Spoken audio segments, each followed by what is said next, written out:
Hello, I'm Luke O'Brien. I'm standing as an independent candidate.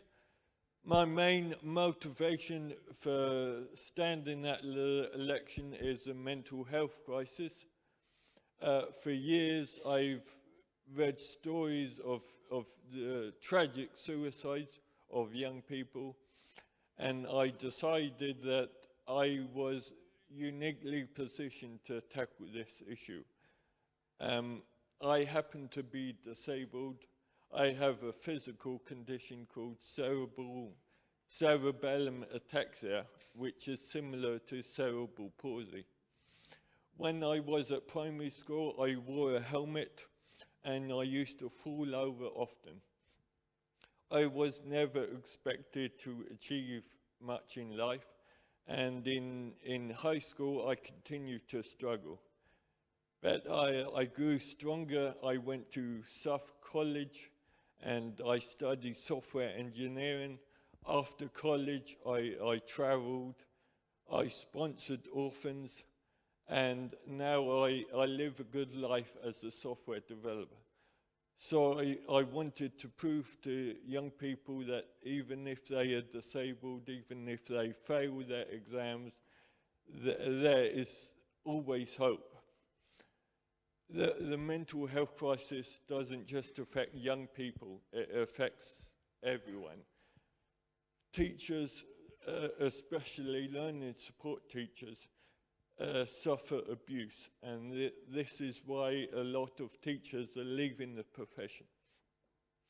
Now, this is personal to me. When I was at school, I had a learning support teacher who sat with me and accompanied me throughout all my school years. So if I'm elected MP, I will tackle the abuse suffered by teachers. The war in Ukraine is also another issue that is personal to me. I've been to Ukraine, and I see all these video footage on the internet, footage of drone strikes, of surveillance drones, of missiles and bombs. I've seen enough, and I believe this war needs to end. So if I'm elected MP, the war in Ukraine is another issue that I will work towards. Thank you very much.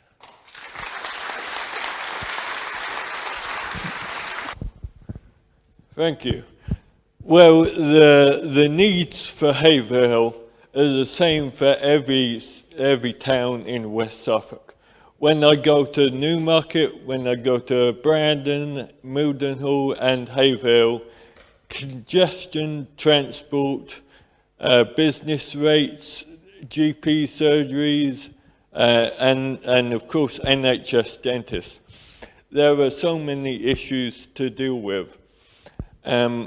If I were an MP, I would certainly meet with interested organisations to tackle these issues.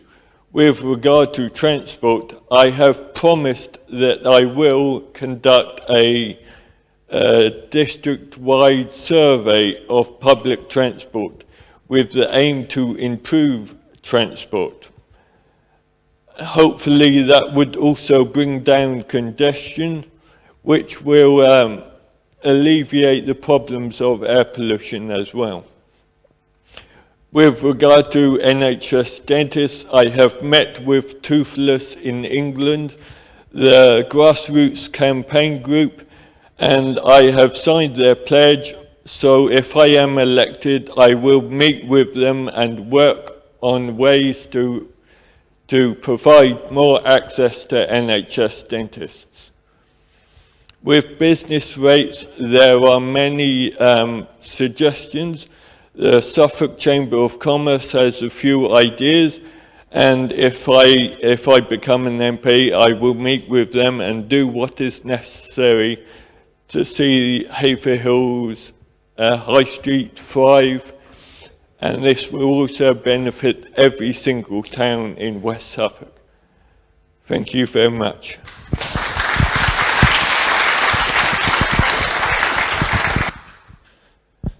Yes, it is unfortunate that we've got to this stage, but I'm optimistic about the future, and I think that there will be a stage where people no longer depend on food banks. It's going to take a long time. It's taken a long time to get into this situation. But there's also a wider problem of poverty. And unfortunately, I think the wider problem of poverty is a much more complex issue. There are many reasons why people find themselves in poverty and need of food banks. And it's quite right to talk about education. I've heard mentioned that we have a lost generation of young people. I've heard mentioned that we have 2 lost generations of young people. And one of the reasons why people depend on food banks is because they don't have the correct budgeting skills. It's not just young people themselves, but their parents who also do not know how to budget properly. So I support budgeting and basic economic teaching in mathematics curriculum. And I think with more education, then we can eventually tackle this problem. But it will take a long time, and we need to persevere and have hope in the future. Thank you.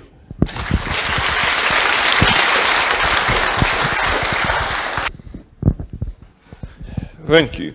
Well, I've mentioned transport, and there is a company called Cambridge Connect.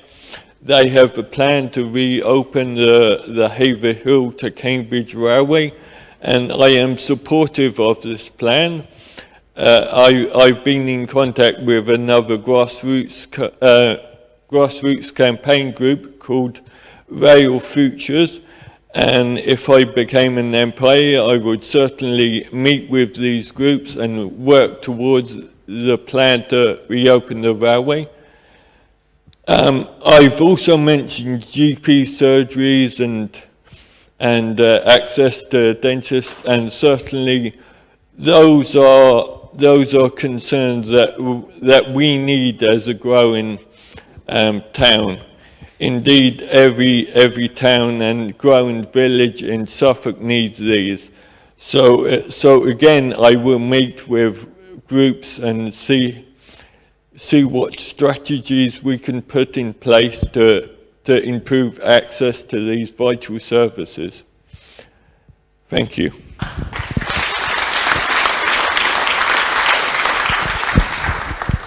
Thank you. Well, I understand the general view of politicians, and I understand that over so many years the trust in politics has been eroded. But I'm not like anybody else. I'm not doing this for myself. And the fact that I have chosen not to belong to any party shows that I am a principled person. And as software developers, we are very concerned with the definition of words. Democracy means rule of the people, and I very much understand that. If I was elected to national parliament, then I must say my primary concern would be with the country, with national politics. But my secondary concern would certainly be the people of Suffolk. My family live in Suffolk, and I want the best for them as I want the best for everyone. So I will certainly be the voice of the people of Suffolk, and I will bring your concerns to national level. Thank you very much.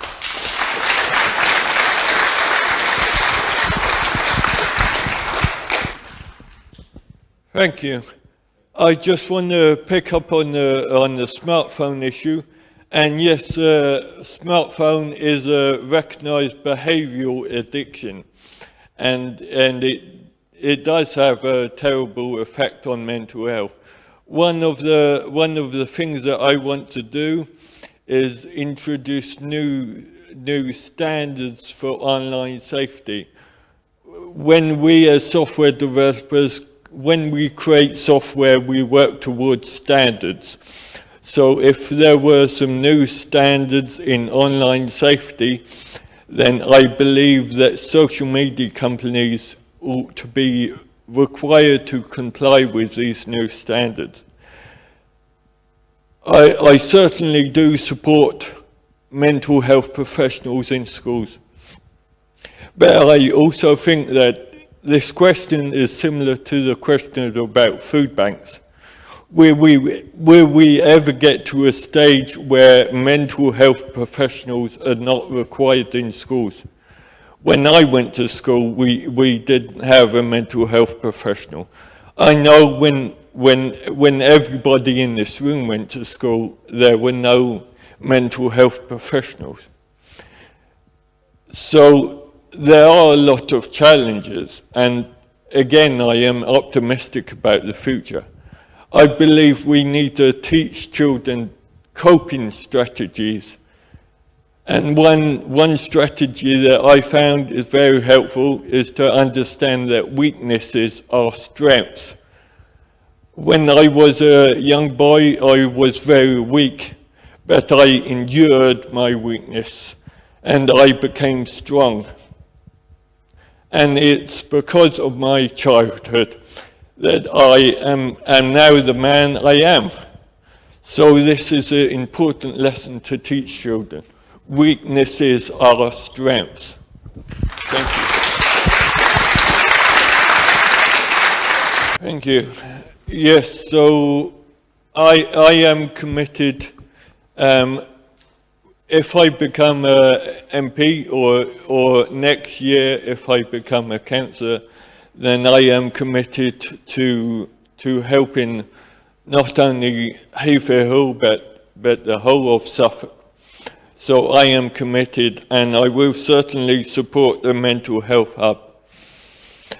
I have also been in litter pickings, so this is another charity or another charitable activity that I will support.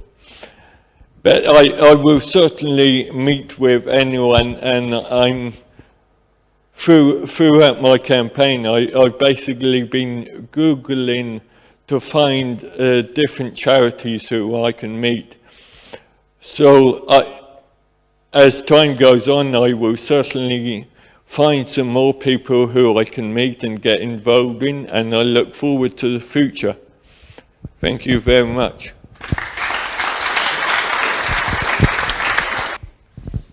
Thank you. Well, as I said before, democracy means rule of the people. But politics is the social dynamic of leadership and decision making. And the relationship between democracy and politics is trust. I understand that trust in politics has been severely eroded over the years. But you as an electorate trust a politician who you elect. You trust them to be wise individuals who will make good decisions. If I were to enter Parliament at national level, then I must be honest and say my priority will be the national concern, and I cannot promise that we will never disagree. But I believe that politicians should always explain their decisions. So I hope that even if we disagree, I can explain, and hopefully we will come to an understanding. So I have to say that, and for party here, I'm using myself. I can say that I will never disagree with myself, but hopefully I will make Hopefully you will trust me to be a wise individual, and hopefully I will make good decisions for the benefit of the nation. Thank you very much. Thank you. So I am a parish councillor in my village or barrow, just near Bury St Edmunds. And I've already been involved. I was on the D-Day committee. We organised a lighting of a beacon, and we had a 1940s style dance. The council is keen to utilise my skills as a software developer, so I designed a poster for that, which we advertised all throughout the village. We also had a police engagement day, or afternoon really. So again, I designed a poster for that. We advertised that event all throughout the village. I turned up to the police engagement to learn about policing and how the process of training. And currently we are also moving our website to gov.uk domain name. So I won't go into the technical details, but that's what I'm doing for the council at the moment. Thank you very much.